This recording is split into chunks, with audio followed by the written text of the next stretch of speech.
This clandestine war pits Iran's regional and nuclear goals against both Israeli and American attempts to do everything they can to prevent Iran from getting a nuclear bomb and dominating the Middle East.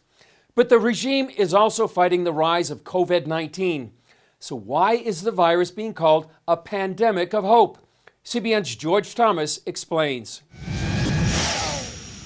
Whether it's the exploding coronavirus, mysterious fires at nuclear and military facilities, or protests, Iran's ruling Islamic clerics are facing unprecedented challenges as the regime tries to maintain an iron grip on the nation. The government executed a man it convicted of spying for the CIA and Israeli intelligence. Mahmoud Mousavi-Majd received that sentence for allegedly passing information to the CIA about the whereabouts of General Qassem Soleimani. The powerful leader was killed in a U.S. drone strike earlier this year. This is a regime that's facing really a possible rebellion in the near future. Regime officials talk about it, and so they're executing a lot of people to put fear into the public.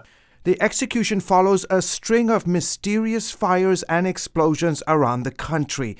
On Sunday, fires broke out at a military installation near Tehran, a shipyard in Bushehr, and a key power plant connected to Iran's Natanz nuclear facility in Isfahan. Similar incidents have happened across Iran since June, some pointing to Israel's ongoing overt and at times covert war against the Islamic Republic. Israel specifically is trying to stop the transfer of very advanced, precise munitions to the regime's proxies like Hezbollah, and also wants to slow down the Iranian nuclear program. This as President Trump reportedly gives the CIA green light to launch more offensive cyber attacks to cripple or destroy some of Iran's critical infrastructures.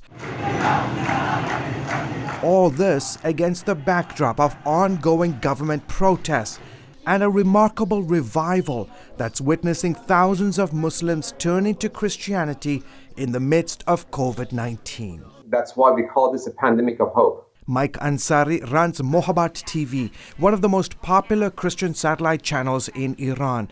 The ministry reports it is recording 10 times more online salvations than this time last year. We're registering around 3,000 professional decisions, personal decisions by Iranian Muslims to leave Islam for Christianity during this revival. Ansari says that's 3,000 people each month who've decided to follow Jesus Christ since the pandemic began in March. People in Iran are just not happy the way their economy is going, the way the government is robbing them of their natural resources and exporting Shiite Islam to the neighboring countries. So they just don't trust their government. The large number of people leaving Islam is causing a backlash against the church. Dozens of Christians have also been arrested and imprisoned for responding to the gospel message since March. During these critical times for the regime, there's a tendency historically for the regime to really crack down on religious communities like Christian Converse, and we see that today. Iran is one of the world's most dangerous places for Christians, yet Christianity is growing faster in Iran than in any other country in the world. George Thomas, CBN News.